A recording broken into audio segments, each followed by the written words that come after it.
faire une manipulation pour qu'on puisse tous se connecter. Donc là, c'est résolu, donc je pense que tout le monde va arriver à se connecter très vite. On attend encore quelques minutes et puis on va commencer.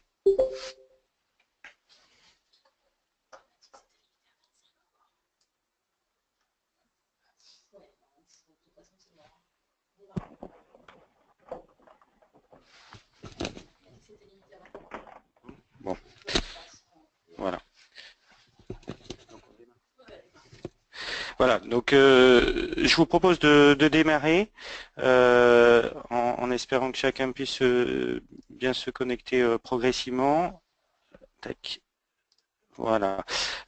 Donc si au cours du webinaire, certains d'entre vous ont des difficultés d'accès, soit audio ou de l'écran, n'hésitez pas à utiliser le chat en bas à droite de l'interface GoToMeeting pour contacter l'utilisateur Salbourne qui vous aiguillera. Voilà. Donc, on vous propose aujourd'hui un webinaire sur le sujet des données énergétiques suite à l'article 179 de la loi de transition énergétique pour la croissance verte. Ce webinaire est organisé dans le cadre d'un projet européen qui travaille sur le lien entre l'accès aux données des territoires pour orienter les actions dans le cadre notamment des plans climat, air, énergie territoriaux, des démarches de territoire à énergie positive. On vous propose d'organiser le webinaire en plusieurs temps. Donc d'abord de rappeler très rapidement le cadre et puis quelques principes de fonctionnement pour que tout le monde puisse entendre au mieux. Ensuite d'aborder la théorie, c'est-à-dire d'analyser de façon synthétique les différents textes réglementaires qui sont parus suite à la loi de transition énergétique et ce que ça implique.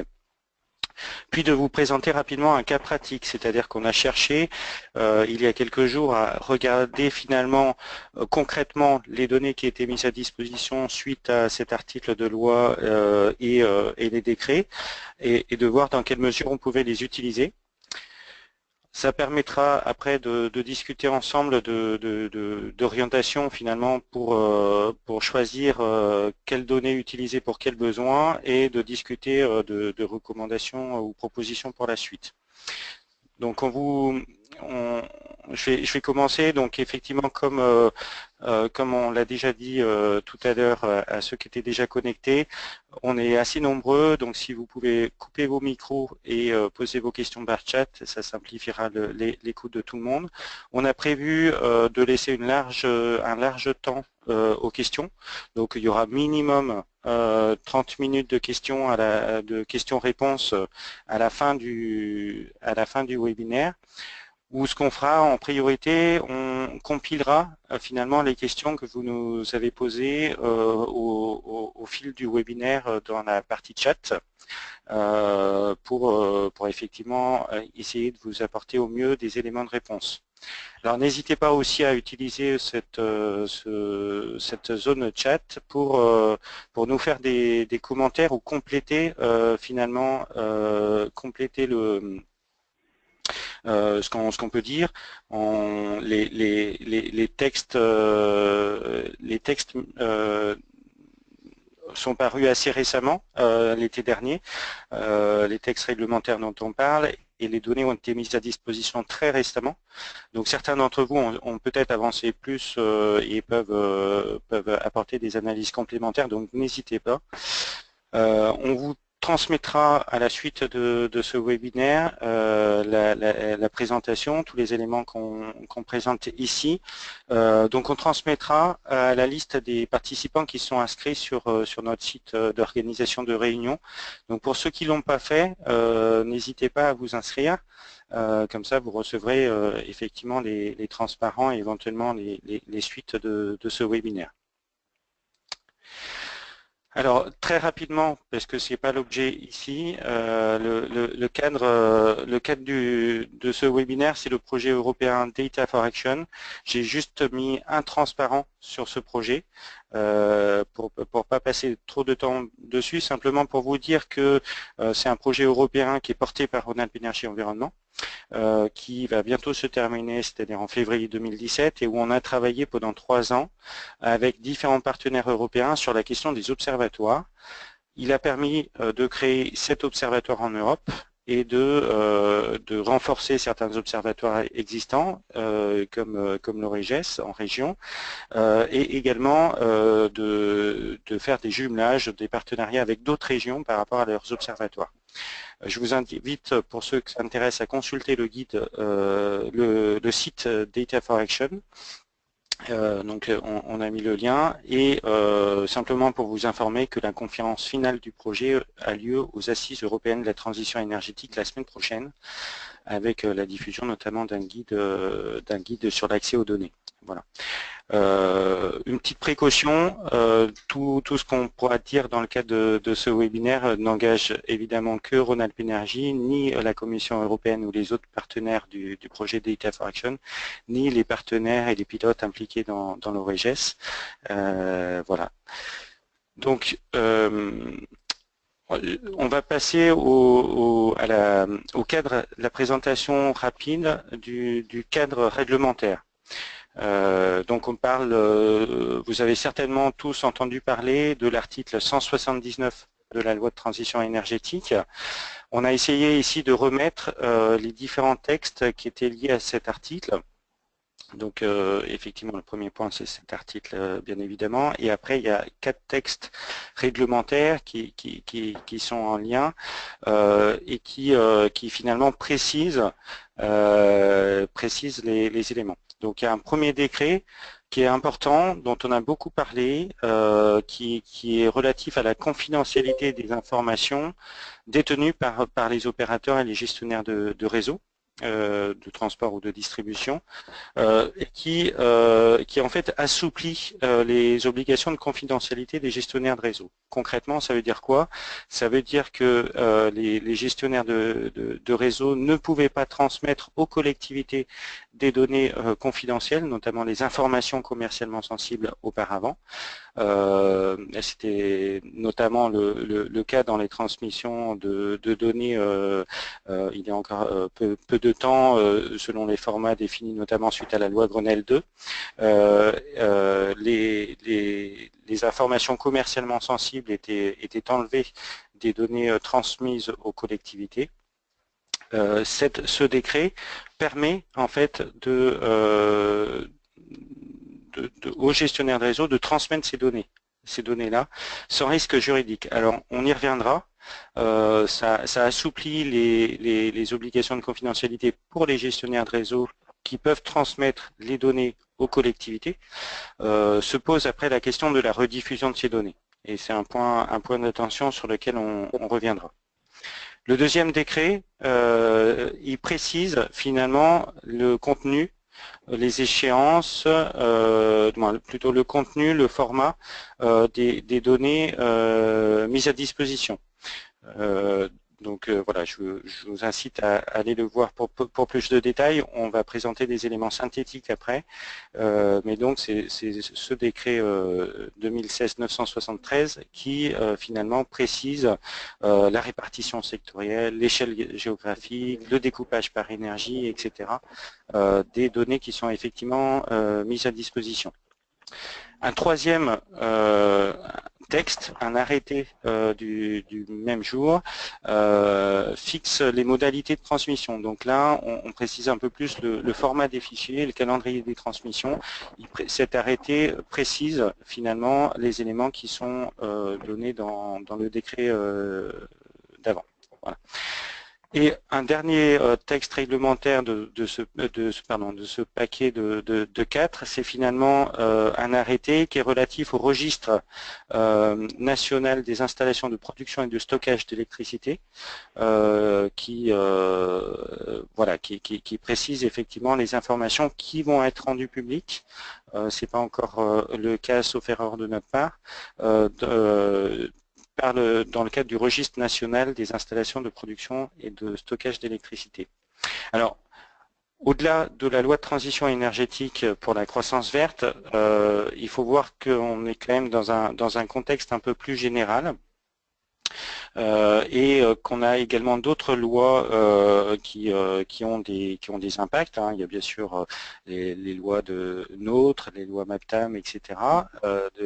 Mais également en fait la loi pour une république numérique, que tous les acteurs énergétiques ne connaissent pas forcément, mais qu'on vous incite à regarder plus en détail parce qu'il y a certains points qui peuvent avoir des liens forts avec le secteur de l'énergie, notamment on parle de services publics de la donnée par exemple. Donc c'est certainement des points qui devront être précisés prochainement. On n'est pas encore au stade des décrets et des arrêtés, mais cette loi va certainement conduire à quelques évolutions également. Donc, très rapidement, concrètement, en théorie, quels sont les circuits de mise à disposition de données. Donc dans ce transparent, ainsi que dans un autre qui viendra plus loin, je me suis permis de reprendre un schéma qui est fait dans qu'on a fait entre plusieurs fédérations d'organismes, donc le RAR, le réseau des agences régionales, la fédération ATMO, le FLAM, la fédération des agences locales de l'énergie, AMORCE, etc. et qui va être distribué la semaine prochaine aux assises de l'énergie. Et donc ce schéma a l'avantage de synthétiser assez bien, je trouve, les différents circuits de mise à disposition de données. Donc, il faut bien voir que la finalité finalement de l'article 179, c'est la mise à disposition de données aux collectivités pour qu'elles puissent les utiliser dans le cadre de leurs compétences. Donc, le premier circuit de mise à disposition de données, c'est finalement celui qui est mis sur la droite, où les collectivités peuvent formuler une demande auprès des gestionnaires de réseaux de transport et de distribution d'électricité ou de gaz, les opérateurs de produits pétroliers et les gestionnaires de réseaux de chaleur ou de froid, qui devra être motivé, on y reviendra, et suite à cette demande, ces opérateurs doivent transmettre les éléments, selon bien sûr les formats et avec le contenu qui sont précisés dans les textes réglementaires qu'on vient de mentionner. Les collectivités peuvent également choisir de ne pas prendre en charge directement finalement cette collecte de données et peuvent demander à des partenaires de prendre en charge ce recueil, le traitement, le contrôle et éventuellement la diffusion des données. Voilà. Alors, donc les collectivités peuvent déléguer finalement à des partenaires de collectivités qui sont dans une démarche d'accompagnement de ces collectivités cette tâche-là. Alors on y reviendra également sur les conditions.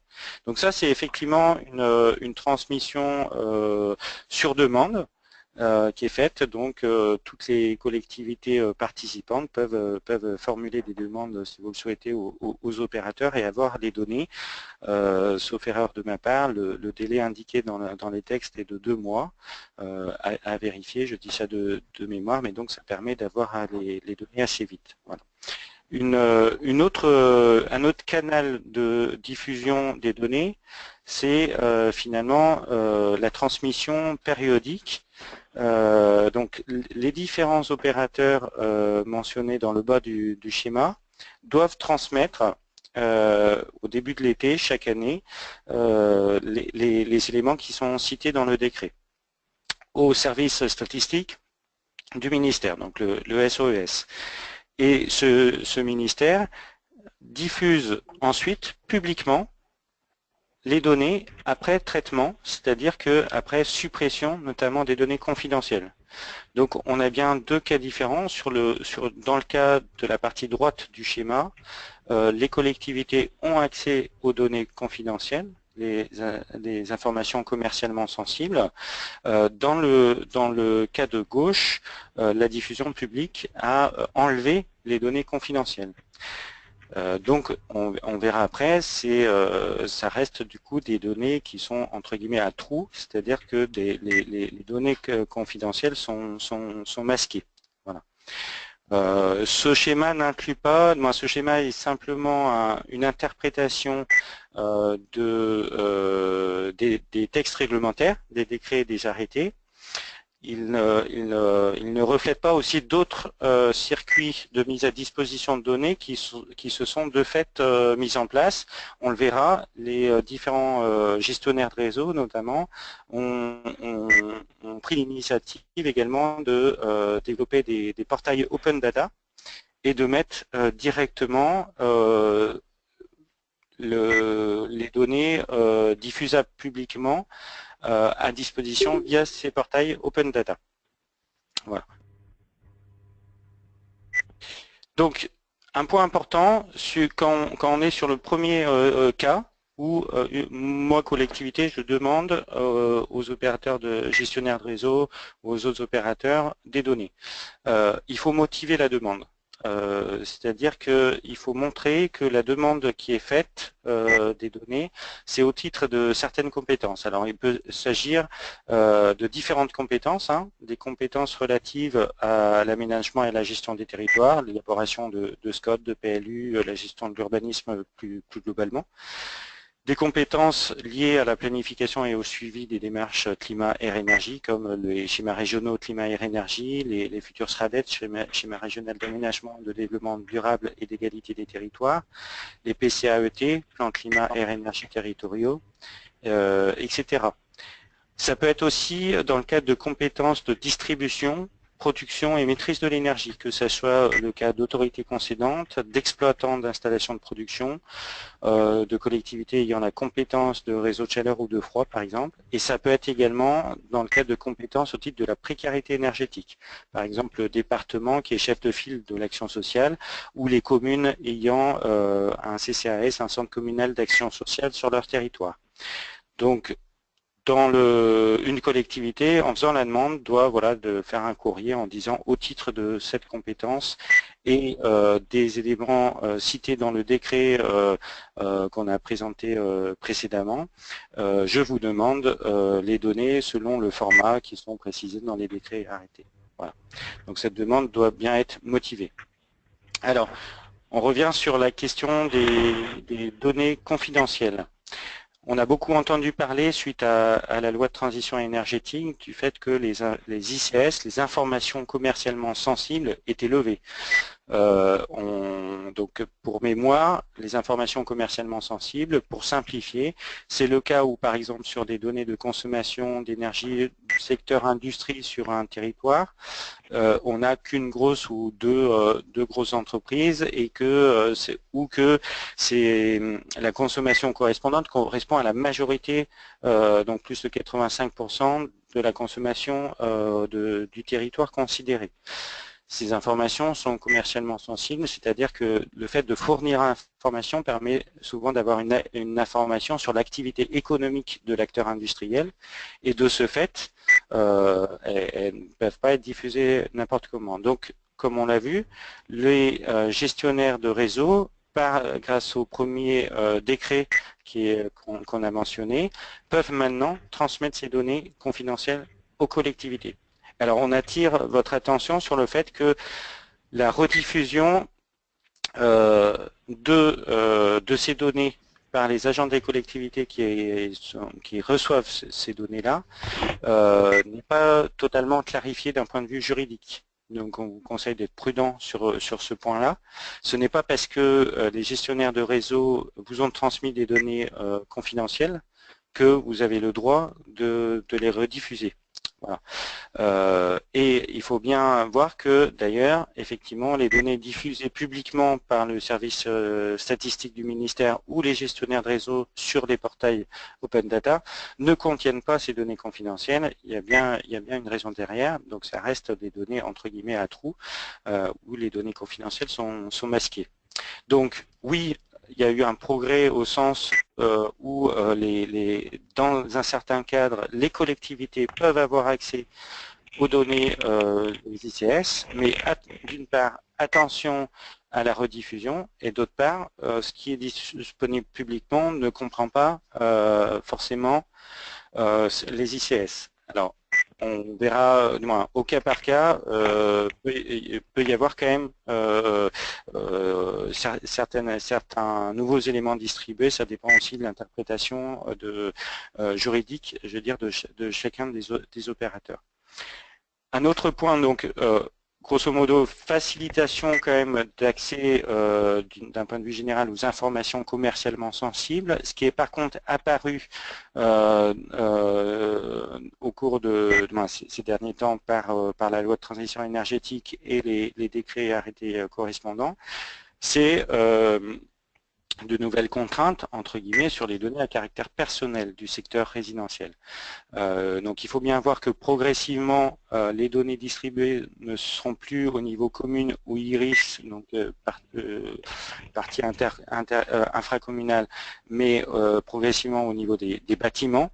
Il y a des règles qui ont été définies pour ne pas diffuser effectivement des données permettant de reconstituer les données individuelles des différentes personnes. Voilà. Donc, on ne va pas détailler ça parce que effectivement c'est encore un petit peu tôt. Les données qui sont disponibles actuellement ne sont pas encore au niveau du bâtiment. Alors, un point sur le calendrier de publication des données. On est bien sur un cycle annuel. Alors, on est au début de la mise en place, donc il y a eu un certain nombre de données qui ont été diffusées cette fin d'année 2016, donc vraiment au mois de décembre par le SOS.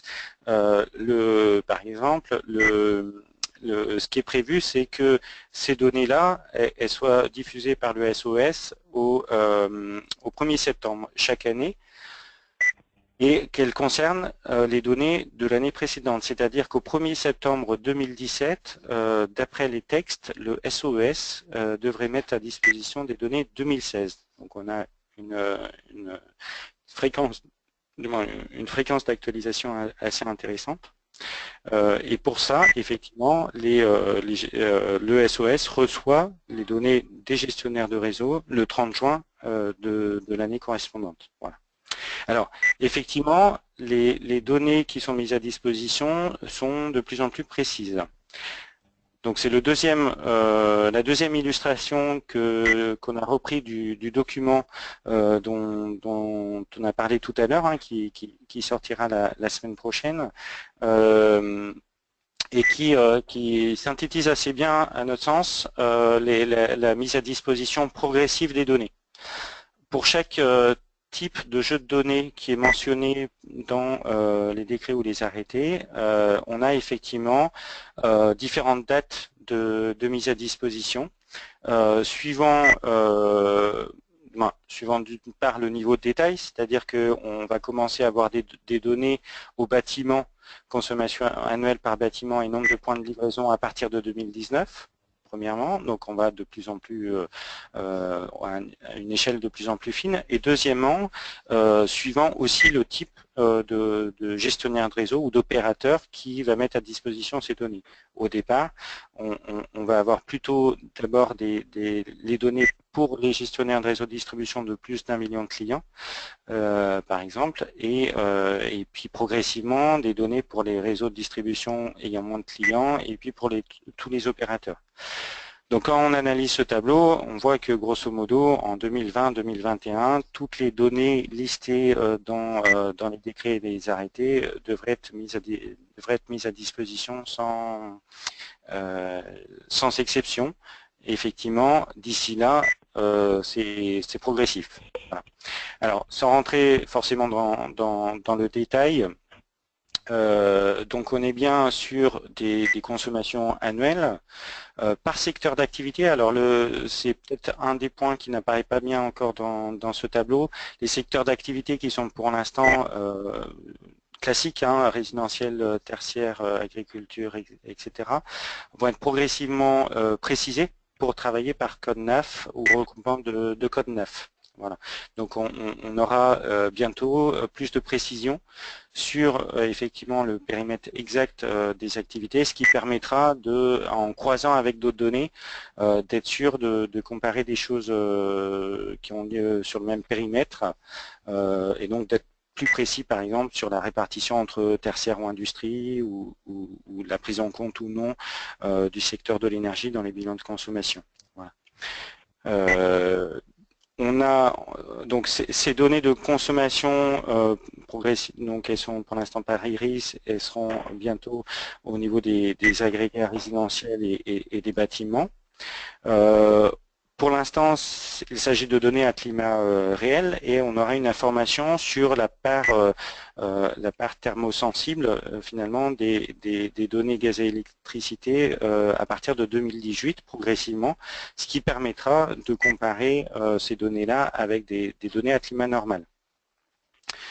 On a également, si je reste sur l'électricité et le gaz, des données donc sur les installations de production d'électricité qui vont être mises à disposition en 2017 et des capacités d'injection de biométhane et de quantité annuelle d'injection de biométhane progressivement aussi dans les prochaines années. Sur la chaleur et le froid, donc effectivement, faut bien, ça c'est un point un peu nouveau par rapport au texte qui avait fait suite à la loi Grenelle 2, c'est-à-dire que ces décrets et arrêtés comprennent non seulement les réseaux d'électricité et de gaz, mais également les réseaux de chaleur ou de froid.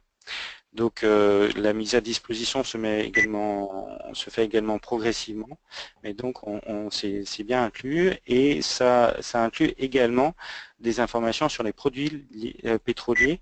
Alors après, par contre, là, avec une finesse territoriale moins importante, on reste sur la répartition par région et département du total des ventes, par exemple. Voilà, des produits pétroliers. Donc on a quand même, par ce tableau, on voit bien qu'on a quand même progressivement un certain nombre de données qui vont être mises à disposition, mais effectivement c'est progressivement, donc il va falloir effectivement, dans la période un peu transitoire, en attendant que tout soit disponible, être capable d'interpréter les différentes données disponibles avec un peu de recul pour voir si effectivement elles incluent ou non tous les réseaux de distribution présents sur le territoire ou d'autres points et pour pouvoir effectivement les utiliser de manière opérationnelle. Alors justement, on vous propose maintenant de passer à un cas pratique. Donc je vais laisser la parole à mon collègue Étienne Viennot qui a fait l'exercice de regarder concrètement ce qui était disponible il y a quelques jours et qui va vous partager finalement ce qu'il a pu récupérer sur le cas d'un ou deux territoires.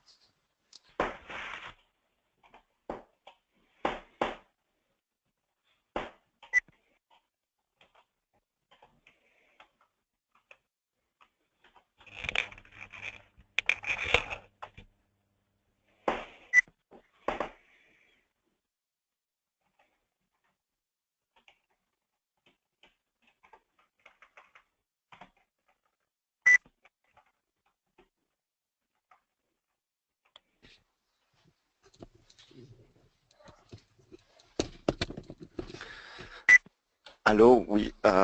Bonjour, donc Étienne Viennot de Rhône-Alpes Énergie Environnement. Donc effectivement, j'ai regardé en fin de semaine dernière ce qu'on pouvait trouver notamment sur les sites du SOS et sur les sites des différents gestionnaires de réseau. Et je vais vous en faire un petit retour. Euh, Comment tu fais les slides?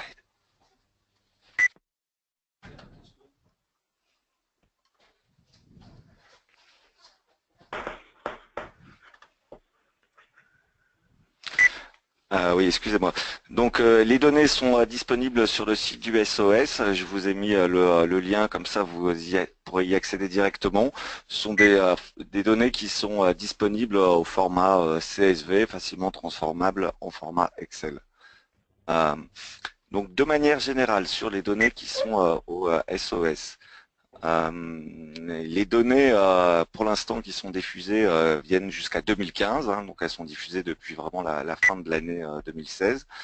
Les données d'électricité, de gaz et de produits pétroliers sont déjà disponibles.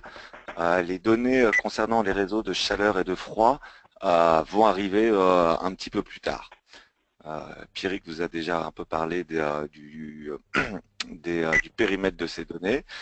Donc pour l'instant, on a seulement des réseaux avec au moins 100 000 abonnés qui sont pris en compte, avec un historique qui peut aller jusqu'à 2008. Ces données sont diffusées à 4 périmètres différents qui sont du coup assez intéressants. C'est diffusé non seulement à l'IRIS, à la commune, à l'EPCI et au niveau régional. Comme Pierrick l'a dit tout à l'heure, les données 2016 seront diffusées à partir de septembre 2017. Et à partir de 2018, on aura les réseaux qui auront moins de 100 000 abonnés. Et en 2021, on aura tous les réseaux, notamment ceux des petites régies qui existent. Sur les données électricité qui sont disponibles au SOS. Donc ce sont des consommations non corrigées du climat, avec les points de livraison dans 5 secteurs. Donc les 5 secteurs sont pour l'instant agriculture, industrie, tertiaire, résidentiel et une autre qui est non affectée quand la donnée n'a pas pu être affectée à un secteur particulier. La maille géographique, on l'a dit, c'est à l'IRIS. À l'IRIS. Pour les réseaux de distribution de plus de 1 million de clients, et puis sinon c'est à la commune pour les autres opérateurs. Pour chaque secteur, le SOS présente un indice de qualité qui mesure notamment la part des données qui sont issues de relevés. Et en ce qui concerne l'historique, on a un historique qui est jusqu'à 2008. Quand on regarde un peu ce qu'il y a dedans, et notamment le nombre de répondants au SOS et la part de population couverte, bon, on s'aperçoit que les données quand même avant 2011 sont pas très fiables et vraiment ne couvrent qu'une toute petite partie de la population. Donc l'historique, pour l'instant, je ne sais pas si le SOS va fiabiliser cet historique ou pas, mais pour l'instant, on peut dire qu'avant 2011, c'était quand même très très fiable. Et puis pour la secrétisation des données au résidentiel, donc on a dit il faut que le nombre de points de livraison inférieur à 11 et les consommations inférieures ou égales à 200 MWh sont secrétisées. Alors les limites qu'on peut voir en faisant une étude de ces données SOS électricité, pour ce qui existe maintenant, ce qui est disponible, ce qui était disponible sur le site à la fin de la semaine dernière, ça va peut-être changer, je pense, dans les prochaines semaines. On a finalement peu d'intercommunalités qui étaient renseignées. Il y en avait peut-être sur l'ensemble de la France, ça faisait une trentaine d'intercos qui étaient renseignés. On a seulement les codes INSEE des intercommunalités, donc faut faire attention, ça peut être parfois des sources d'erreurs. La limite, c'est qu'on n'a pas la composition communale de ces intercos. Vous savez bien que les compositions communales des intercommunalités ont beaucoup changé ces dernières années et continuent à changer. Donc on n'est pas sûr exactement du périmètre qui est pris.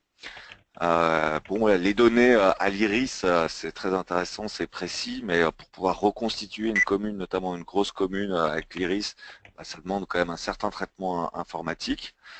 Les codes INSEE peuvent évoluer d'une année sur l'autre.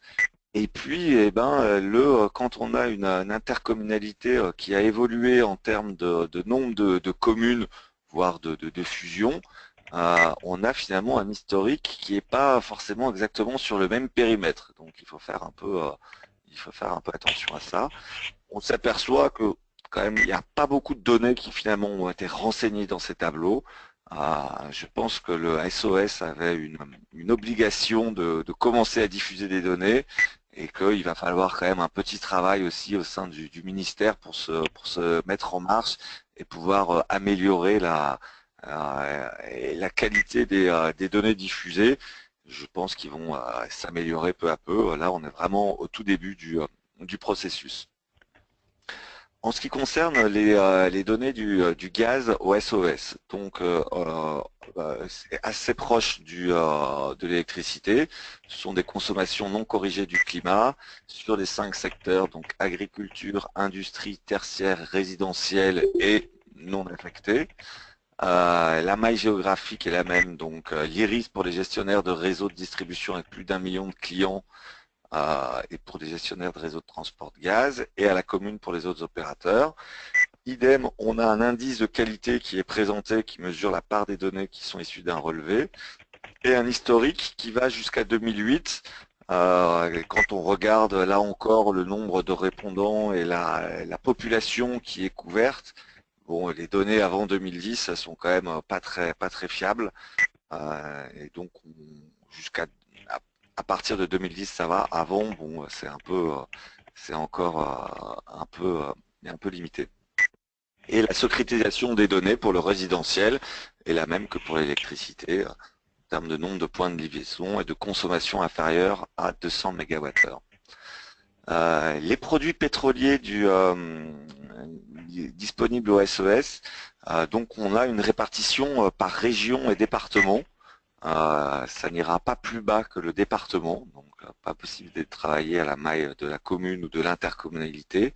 On a en fait les ventes de différents types de produits pétroliers, super carburant, gazole routier, gazole non routier, fuel domestique et fuel lourd. Et en ce qui concerne le GPL, on a seulement à la maille régionale. Pour les chaleurs et le froid, et comme je l'ai dit, les données sont pas encore disponibles. Alors, en ce qui concerne les données qui sont diffusées par les gestionnaires de réseau, donc les données Enedis, je vous ai mis le lien où vous pouvez télécharger, donc ce sont consulter et télécharger les données. C'est très intéressant parce que ce sont des données en open data qui sont diffusables selon différents formats, notamment en format Excel, mais aussi en format SIG, avec une possibilité de filtrer finalement l'extraction qu'on veut en faire par région ou par année pour pas se retrouver avec un tableau Excel qui ferait des centaines de mégas. Donc une chose très intéressante. Les consommations électriques sont par secteur d'activité. Donc là, on a résidentiel, agriculture, industrie et non infecté. On a pour l'instant les données 2011 à 2015 et qui sont à la maille région, EPCI et IRIS, mais on n'a pas de données à la maille communale. Et pour l'instant, les données de production ne sont pas encore disponibles. Je pense qu'elles devraient arriver dans les semaines ou dans les mois qui arrivent. Les données RTE, donc de même, je vous ai mis le lien où vous pouvez les consulter. Donc c'est un peu pareil, c'est des données en open data. Vous verrez quand vous consulterez ces sites que ce sont des sites qui sont en open data et qui sont tous sous le même modèle. Donc on s'y retrouve assez facilement une fois on a compris comment ça marche en allant d'un opérateur à l'autre. On a des consommations non corrigées du climat par IRIS. Ce sont les sites industriels qui sont directement raccordés au réseau de transport.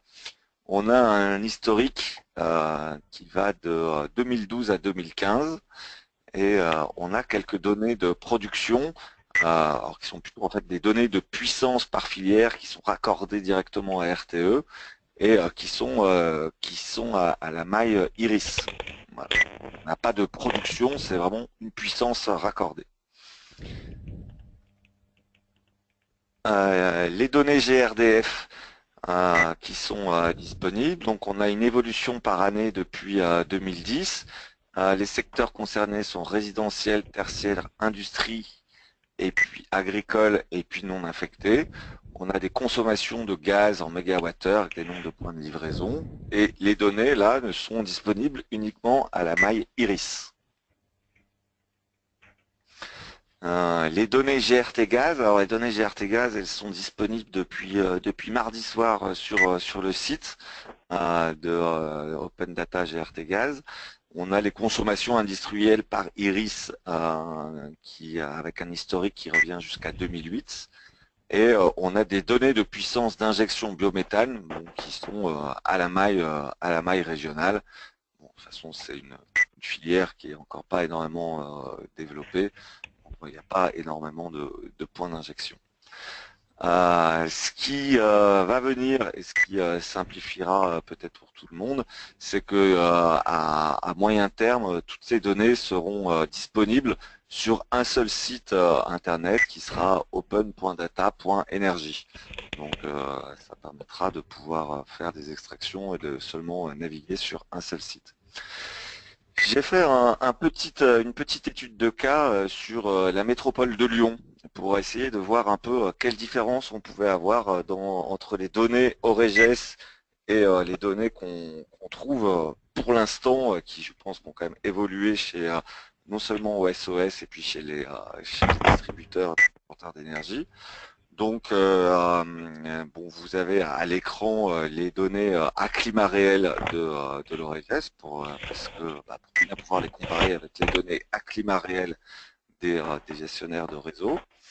Alors, sur l'électricité, les données SOS disponibles pour l'année 2014 sur le site. Alors, on avait des données qui, en tout cas, en fin de semaine dernière, n'étaient disponibles que pour le secteur résidentiel. Les autres secteurs n'étaient pas encore renseignés. Et on avait, pour la métropole de Lyon, il y avait seulement 28 points de livraison qui étaient renseignés et une consommation, donc on arrivait à une consommation de 118 MWh pour la métropole de Lyon.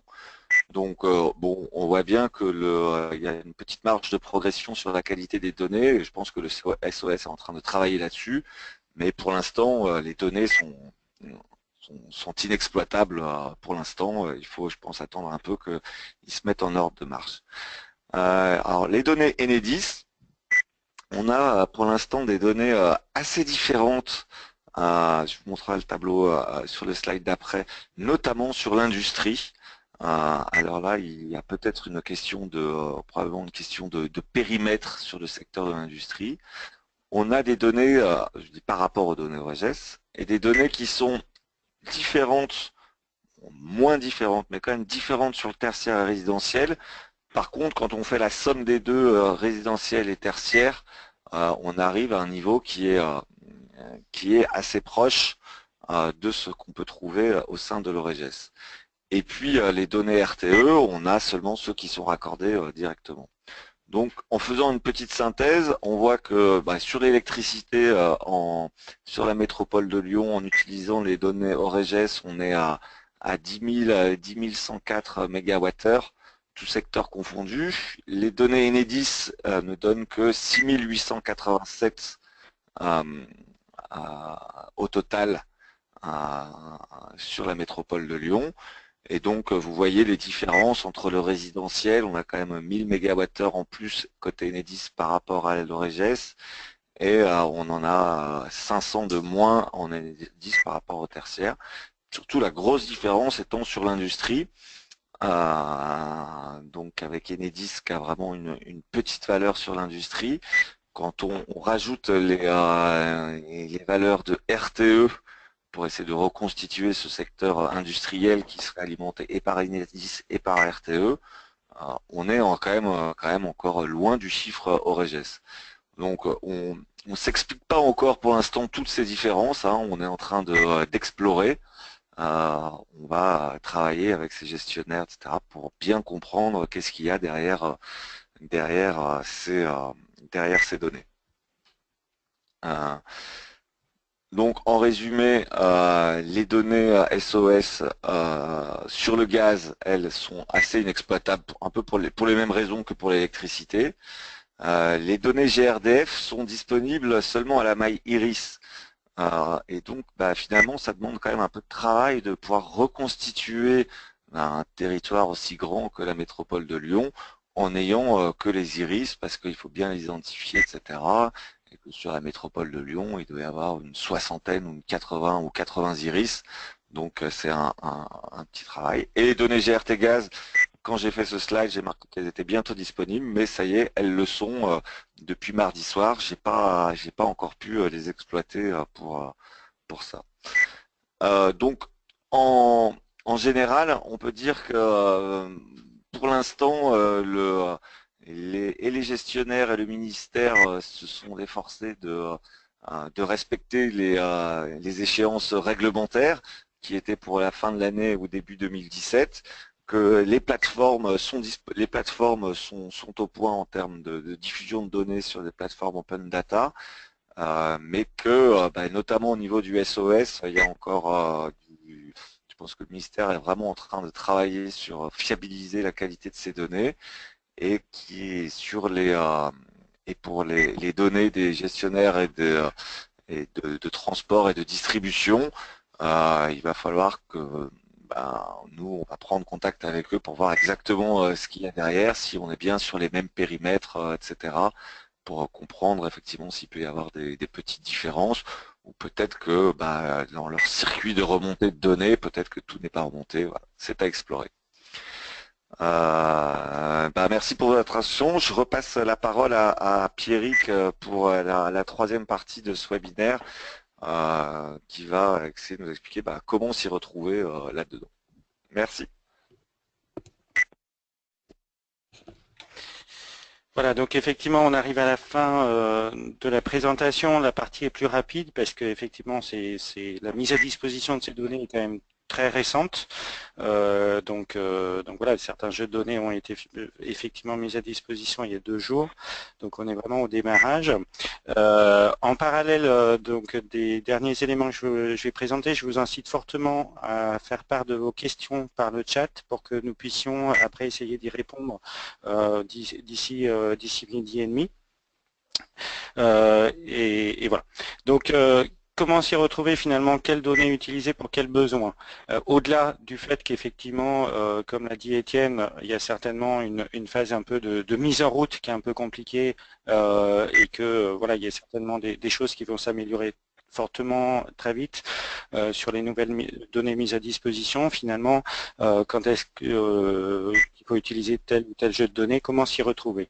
Donc, une question sous-jacente finalement, quel lien possible, quelle articulation possible avec l'Origest. Donc, alors, quelques points quand même pour rappeler comment se positionne l'Origest par rapport à ces données-là. Donc, l'Origest fournit des données qui sont produites par une modélisation. Cette modélisation, donc il s'agit bien de données modélisées et non pas de données réelles. La prise en compte des données, cette modélisation prend en compte de plus en plus et le maximum les données réelles mises à disposition par les différents partenaires de l'Origest, dont des gestionnaires de réseau.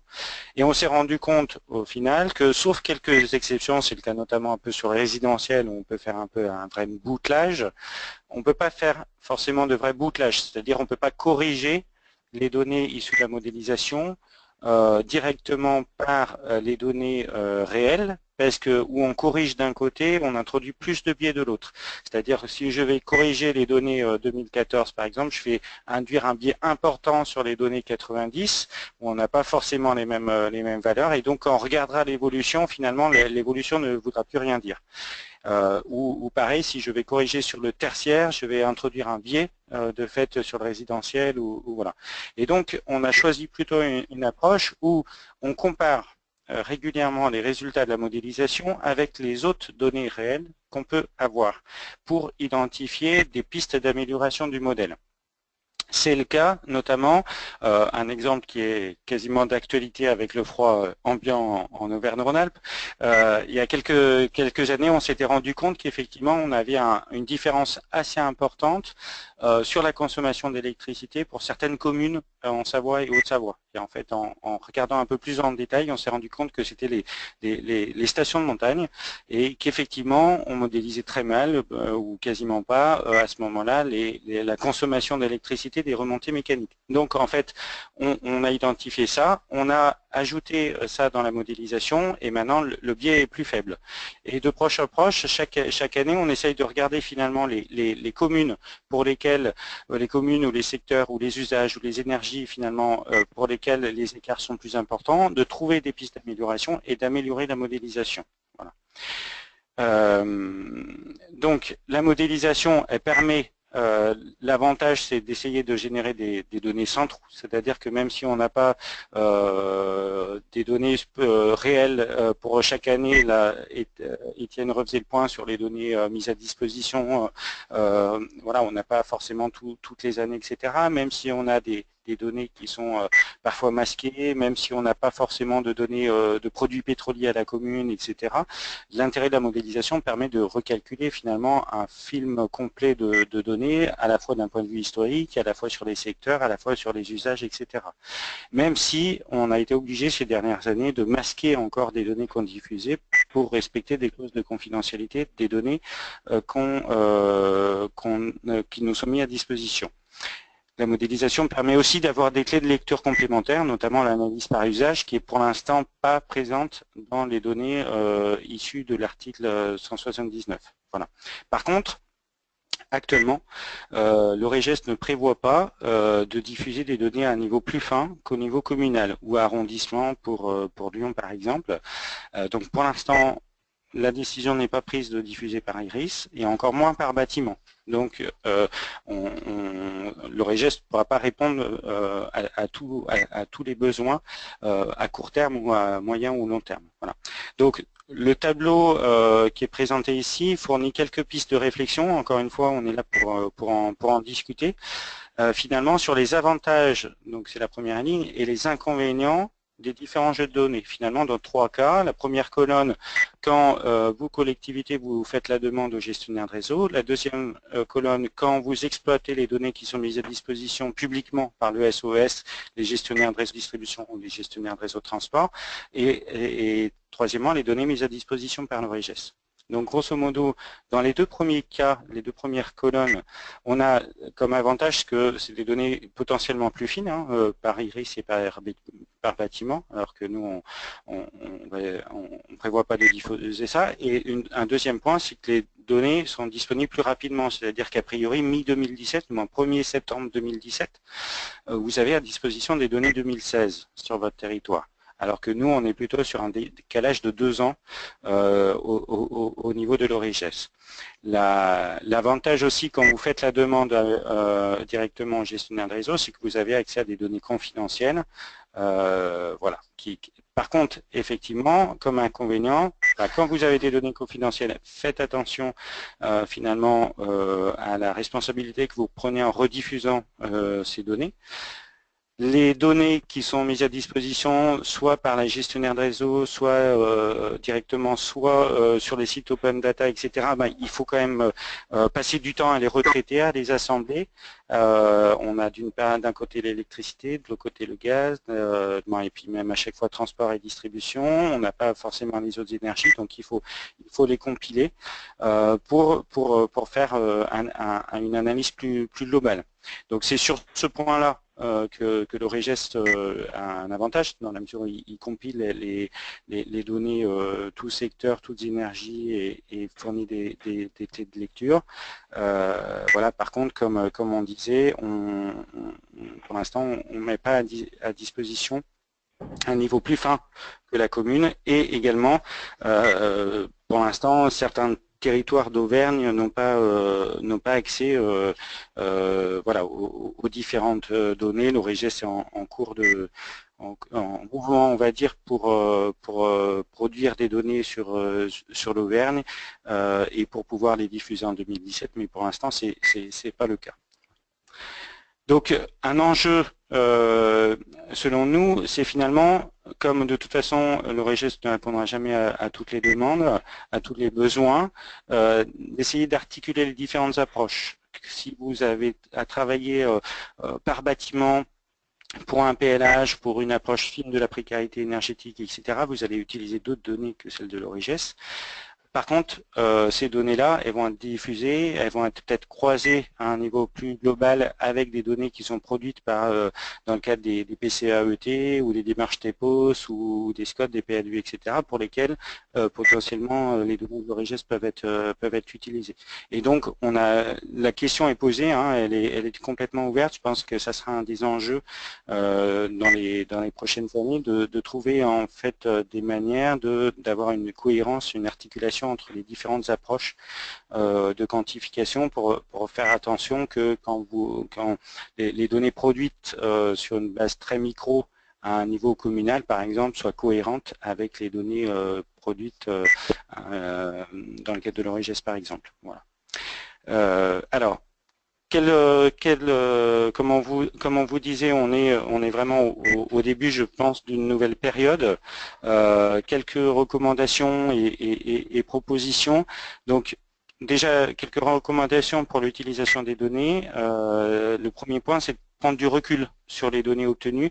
On voit bien, Étienne l'a montré en faisant un petit cas d'étude, il faut bien se poser la question du périmètre. Est-ce que de ne pas oublier notamment l'énergie distribuée par les réseaux de transport directement, de voir comment est comptabilisée la branche énergie, quel est le périmètre du secteur tertiaire par exemple, de faire attention quand vous prenez les données en comparant par rapport à d'autres données sur le fait que c'est à climat réel ou à climat normal, etc. Et de bien finalement comparer l'ensemble des données disponibles. Alors, nous, on va travailler forcément, comme je disais, au niveau de l'ORIGES, on intègre le plus possible les données réelles, même si ça sert pour identifier des pistes et pas forcément pour boucler. Mais donc, on va travailler de plus en plus sur une meilleure intégration de ces données-là dans la modélisation. Donc, on va forcément chercher à les analyser. Et à travailler sur les écarts. Donc si vous, en travaillant sur vos territoires, vous constatez des écarts importants, n'hésitez pas à nous les faire remonter pour qu'on les analyse ensemble et qu'on voit éventuellement aussi, qu'on identifie potentiellement des pistes d'amélioration des données qu'on peut diffuser et qui peuvent être utilisées largement. Alors c'est surtout le cas sur la production d'énergie, hein, et au niveau des consommations sur le tertiaire et l'industrie. C'est-à-dire qu'on considère que sur le résidentiel, on a très certainement un niveau de fiabilité de données assez bon. Sur l'industrie aussi, mais sur l'industrie et le tertiaire, la différence est pas toujours très claire. On sait certaines catégories d'activités, certaines classes dans le tertiaire, dans l'industrie, etc. Donc il y a certainement besoin de fiabiliser ça. Et le secteur tertiaire, globalement, c'est un peu le parent pauvre, on va dire, des modélisations de consommation énergétique, parce que c'est un secteur un peu fourre-tout. On trouve différents types de consommateurs et donc effectivement toute piste d'amélioration est intéressante. Alors on se propose effectivement, comme nous, on va forcément travailler de façon assez approfondie sur les données disponibles, suivre les évolutions et voir les possibilités d'utilisation. N'hésitez pas à nous contacter en fait si vous avez des questions sur ces points-là, sur ce qu'on a commencé à ébaucher au cours de ce webinaire, hein, très simplement sur à la fois l'aspect possibilité d'accès aux données, à la fois sur le contenu des données mises à disposition, sur le périmètre, les précautions d'usage, et puis à la fois sur les aspects juridiques pour revenir sur l'aspect responsabilité juridique des personnes obtenant des données confidentielles qui les diffuseraient. On est en cours de travail avec un avocat pour essayer de clarifier ce point-là. Donc voilà, on s'intéresse à ça et surtout qu'on a les différents gestionnaires de réseau qui mettent à disposition des données, sont à la fois membres de Rhône-Alpes Énergie et puis à la fois partenaires de l'ORIGES et signataire de la Convention d'échange de données. Donc on peut éventuellement faire le lien avec eux si vous avez des questions un peu spécifiques. Donc n'hésitez pas à nous contacter sur ces points-là. Voilà, on vous remercie pour votre attention. On a quasiment tenu le temps pour avoir une demi-heure d'échange. Donc on regarde un peu on va prendre successivement les questions qui arrivent sur les chats. N'hésitez pas à continuer.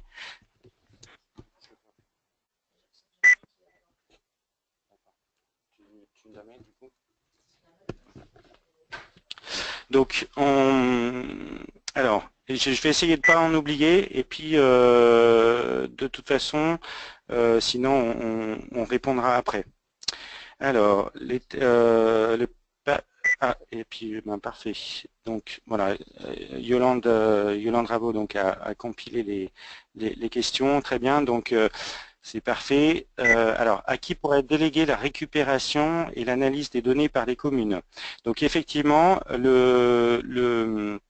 les textes prévoient que vous puissiez déléguer ce travail-là et notamment à des organismes, je reprends un peu les textes, notamment à ceux exerçant des missions d'intérêt général sur la connaissance et l'élaboration des politiques publiques contribuant à la transition énergétique. Donc c'est typiquement le cas finalement des agences locales de l'énergie, des agences régionales de l'énergie, des agences de surveillance de la qualité de l'air et des agences d'urbanisme qui ont été identifiées à plusieurs fois au cours de l'élaboration des différents décrets, même si ça ne paraît pas directement dans les textes finaux. Voilà. Les territoires à énergie positive constituent-ils une motivation des collectivités suffisante pour une demande de données au titre de la loi? Alors, c'est une bonne question. Je pense qu'on peut tout à fait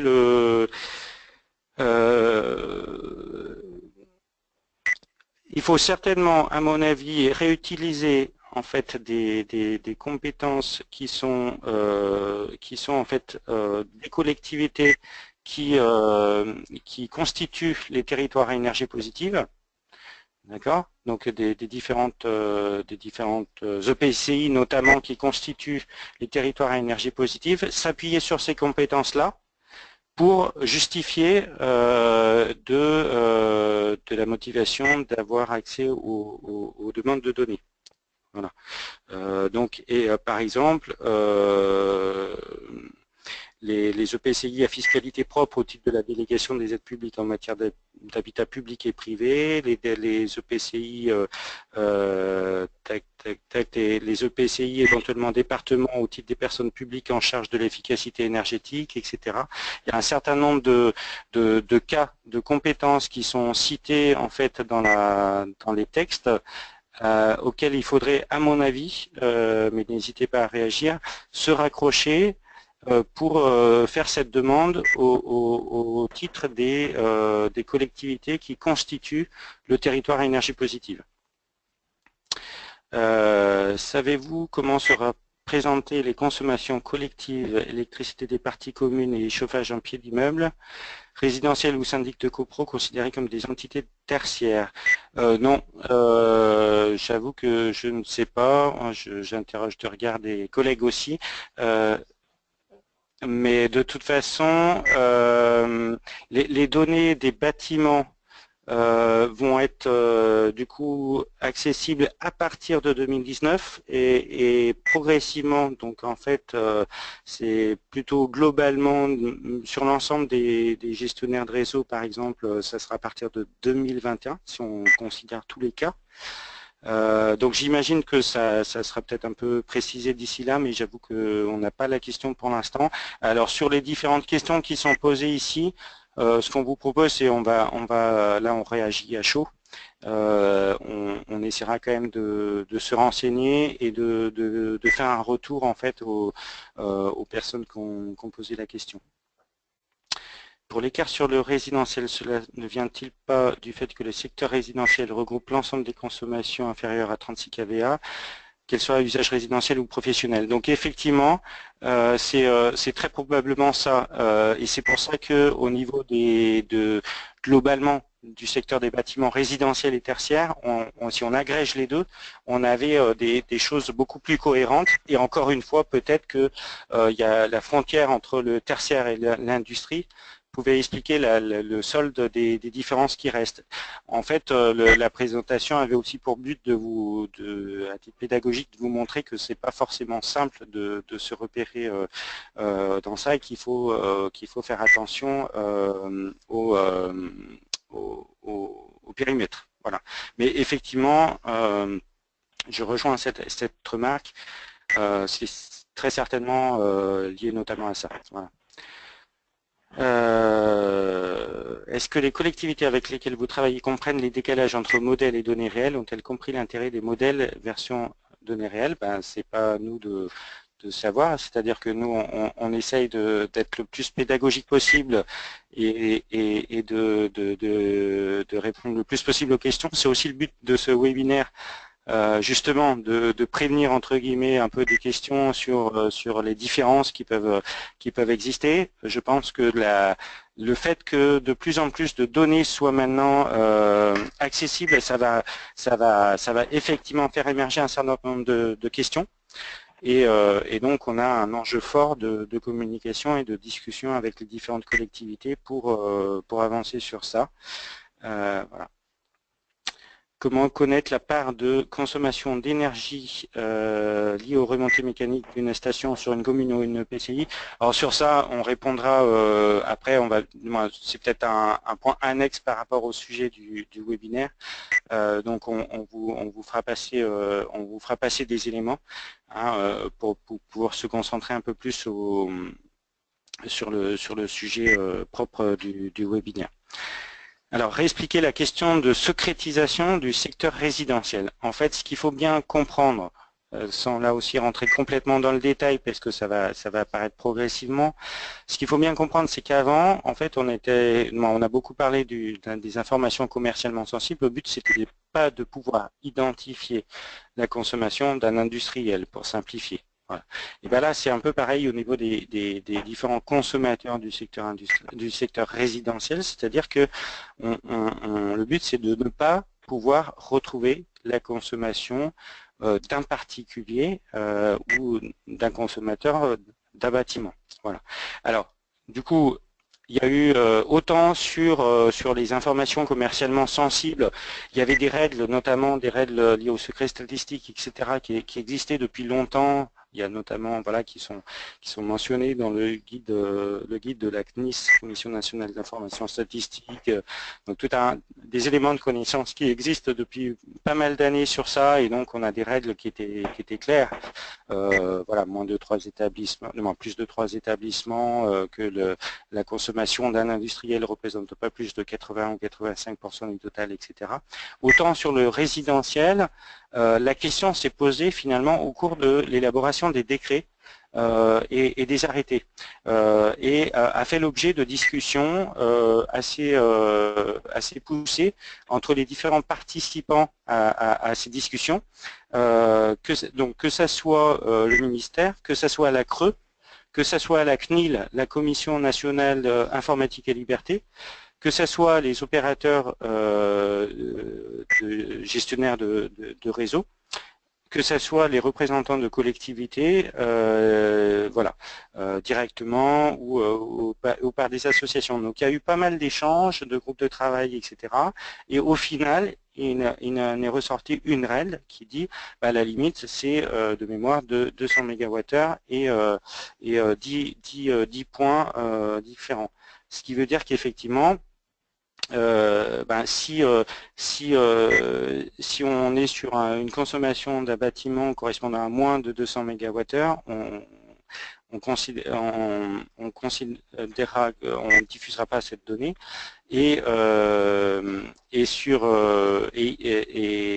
ou s'il y a moins de 10 points de livraison sur le bâtiment. Voilà.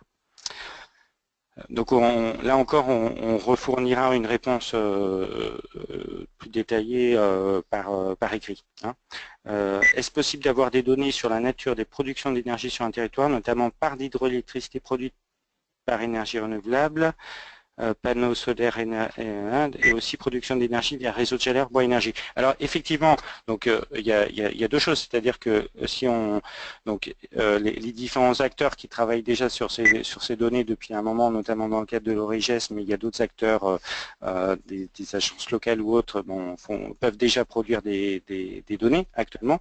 Les évolutions du décret, c'est effectivement de renforcer cette mise à disposition de données, notamment sur l'aspect électrique par rapport aux données du registre national des installations de production d'électricité. Donc je vous invite à regarder dans le détail parce qu'il y a quand même des conditions, c'est pour des installations au-delà d'une certaine puissance, etc., etc. On a plus d'informations sur aussi sur l'injection de biogaz, mais effectivement, on n'a pas forcément, les décrets ne permettent pas d'avancer sur, par exemple, les ENR thermiques, comme les panneaux solaires thermiques, le bois, etc. Il permet d'avancer sur le bois indirectement, dans certains cas, via les réseaux de chaleur. Mais voilà. Donc sur ces points-là, n'hésitez pas à contacter plutôt l'OREGES, par exemple en Auvergne-Rhône-Alpes, ou d'autres acteurs, d'autres observatoires qui existent au niveau régional, dans d'autres régions ou au niveau plus local, on est chargé au sein des observatoires de compiler les différentes données existantes, si besoin de compléter par une modélisation pour effectivement fournir des éléments. Alors, la notion de données thermosensibles, donc en fait c'est simplement les données qui sont fournies dans le cadre des suites au décret sont des données non corrigées des variations climatiques.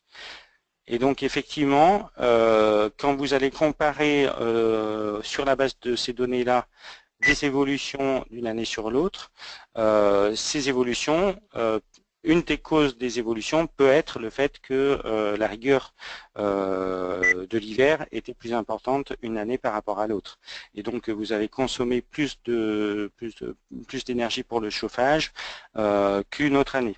Donc c'est cette part de thermosensibilité entre guillemets qui va être indiquée pour dire effectivement dans les données mises à disposition sur l'électricité et le gaz, on va donner des informations sur la part de la consommation qui est thermosensible, c'est-à-dire qui est finalement dépendante des variations climatiques, des variations de température d'année à l'autre, pour permettre effectivement que vous puissiez faire une correction climatique des données et donc comparer des données d'une année sur l'autre.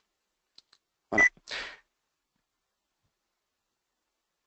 Je pense avoir répondu à peu près, en tout cas donné des premiers éléments de réponse aux différentes questions. N'hésitez pas, il nous reste encore un peu de temps. Oui, il nous reste 5-10 minutes. N'hésitez pas à reposer quelques questions et puis comme on vous le disait, vous pourrez tout à fait continuer à nous solliciter après pour avoir plus d'informations. J'en profite pour signaler, en attendant qu'éventuellement d'autres questions soient posées, que on a enregistré le webinaire. Donc on va certainement le diffuser en vidéo après, et d'autant plus qu'on s'excuse, certains de vos collègues ont peut-être été confrontés au cas. On avait avec notre prestataire fournisseur en fait de la solution de webinaire fait en sorte de pouvoir accueillir 100 personnes à la réunion, et on s'est rendu compte au cours de la réunion qu'il y avait une erreur de notre prestataire, que c'était limité à 25 ou 26 avec l'organisateur, et donc c'est pour ça que le nombre a stationné et certaines personnes n'ont pas pu se connecter. Donc on mettra le webinaire à disposition qui permettra de le revisionner. Voilà, notre prestataire s'excuse platement, mais on a été malheureusement pris au dépourvu pour ça.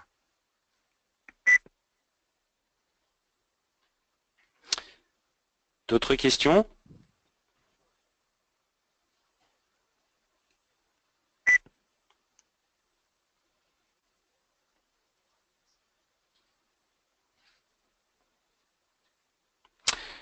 Eh ben, les questions se transforment en remerciements, donc c'est positif. Merci beaucoup. Donc on espère effectivement qu'on a apporté quelques éléments de lecture sur ce sujet-là qui est en fait effectivement nouveau, hein. Donc on va continuer à creuser. N'hésitez pas à nous contacter effectivement pour qu'on puisse avancer dessus, apprendre ensemble. On prévoit de refaire un webinaire certainement dans 6 mois à peu près. Pourquoi? Parce que le 1er septembre, finalement, il y aura à nouveau plein de données nouvelles à disposition. Donc au pire, ça sera en septembre, mais si on en ressent le besoin avant par rapport au retour d'expérience que vous pouvez avoir et aux questions que vous vous posez, on le fera certainement. Voilà. Voilà, on clôt. Donc on vous remercie encore. N'hésitez pas à nous envoyer des questions par mail et voilà, on mettra ces éléments à disposition et on vous fera passer donc la présentation, on va dire semaine prochaine, comme il y a deux éléments qui seront diffusés officiellement semaine prochaine également. Voilà. Merci beaucoup.